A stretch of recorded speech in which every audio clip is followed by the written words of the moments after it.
ನೋಡಿ ನಮ್ಮದೊಂದು ಫ್ರೆಂಡನ್ನು ನಾವು ಒಂದು ಪ್ರೈವೇಟ್ ಆಸ್ಪತ್ರೆಯಲ್ಲಿ ಅಡ್ಮಿಟ್ ಮಾಡಿದ್ದು. ಹ್ಮ್. ಕೊರೋನಾ ಪೇಷಂಟ್, ಅವರಿಗೆ ಕೊರೋನಾ, ಅವರಿಗೆ ಸಿಟಿ ಸ್ಕ್ಯಾನ್ ಮಾಡುವಾಗ ಕೊರೋನಾ ಅಂತ ಬಂತು. ನಾನೇ ಹೋಗಿ ಅಡ್ಮಿಟ್ ಮಾಡಿದ್ದು ಒಂದು ಪ್ರೈವೇಟ್ ಆಸ್ಪತ್ರೆಯಲ್ಲಿ.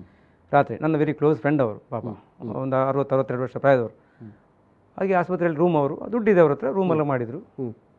ರೂಮೆಲ್ಲ ಮಾಡಿದ ಮೇಲೆ ಎಲ್ಲ ಬಂದೆವು ನಾವು. ಅವ್ರ ಜೊತೆ ಬೇರೆ ಯಾರು ಇರಲಿಲ್ಲ? ಯಾರಿಲ್ಲ ಅಲ್ಲಿ ಇಲ್ಲ, ಅವರ ಪ್ರೋಟೋಕಾಲ್ ಪ್ರಕಾರ ಅಲ್ಲಿ ಆಸ್ಪತ್ರೆಯಲ್ಲಿ ಯಾರು ನಿಲ್ಲಿಕ್ಕಿಲ್ಲ. ಈಗ ಕೊರೋನಾ ಪೇಷಂಟ್ ಒಟ್ಟಿಗೆ ಯಾರು ನಿಲ್ಲಿಕ್ಕಿಲ್ಲ. ಟಿವಿ ಇದೆ, ಟಿವಿ ಇದೆ, ಮೊಬೈಲ್ ಇರ್ತದೆ. ಮೊಬೈಲ್ ಇರ್ತದೆ, ಕರೆಕ್ಟ್ ಇದ್ದವನ ಹತ್ರ ಮೊಬೈಲ್ ಇರ್ತದೆ. ಸ್ವಲ್ಪ ಸೀರಿಯಸ್ ಆದರೆ ಅವ್ನು ಮೊಬೈಲ್ ಸಹ ಕೊಡುವುದಿಲ್ಲ ಅವರು. ಸರಿ ಎಲ್ಲ ಅಷ್ಟೊತ್ತಿಗೆ ಯಾರು ಬರೋದಿಲ್ಲ ನೋಡಿ. ಅಲ್ಲಿ ನೋಡಿ ಆಸ್ಪತ್ರೆಯಲ್ಲಿ 10 ಗಂಟೆ ರಾತ್ರಿ 10 ಗಂಟೆ ನನಗೆ ಫೋನ್ ಬಂತು. ಪ್ರಕಾಶ್ ಅವರೇ, ನಾನು ಒಬ್ಬನೇ ಇದ್ದೇನೆ, ನನಗೆ ಏನೆಲ್ಲ ಆಗ್ತಾ ಉಂಟು. ಆಚೆ ಎರಡನೇ ನನ್ನ ರೂಮ್ ಕಳೆದು ಎರಡನೇ ರೂಮಲ್ಲಿ ಒಂದು ಮರಣ ಆಗಿದೆ, ಅಲ್ಲಿ ಹಣ ಎಲ್ಲ ಆಗ್ತಾ ಉಂಟು ಅಂತ ಹೇಳಿದ್ರೆ ಕೋವಿಡ್ನಿಂದ ಅಲ್ಲ. ಅಲ್ಲ ಕೋವಿಡ್ನಿಂದ ಇದು ಎಂತ ಹೇಳ್ತಾರೆ, ಹೆದರಿಕೆಯಿಂದ. ಯಾರಿಲ್ಲ, ಮನೆಯವರಿಲ್ಲ, ಯಾರಿಲ್ಲ. ಊಟ ಅವರದ್ದೇ, ಆಸ್ಪತ್ರೆ ಅವರದ್ದೇ, ಬಾಯಿಗೆ ಹಾಕ್ಲಿಕ್ಕೆ ಆಗುದಿಲ್ಲ, ಊಟ ತಿನ್ಲಿಕ್ಕೆ ಆಗುದಿಲ್ಲ, ಈ ರುಚಿ ಇಲ್ಲ ಯಾವುದು.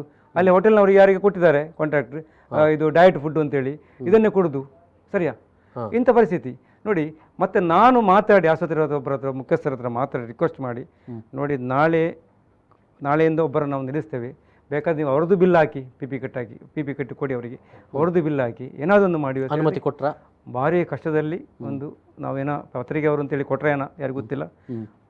ಅದಕ್ಕೆಲ್ಲ ಸೈನಲ್ಲಿ ಹಾಕಿ ಅವರ ಮನೆಯವರ ಅವರ ಮಗಳದ್ದು ಗಂಡ ನಿಂತದ್ದು.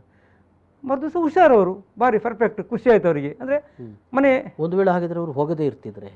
ಹೌದು, ಎಂಥ ಪರಿಸ್ಥಿತಿ ಏನಾಗ್ತಿತ್ತು.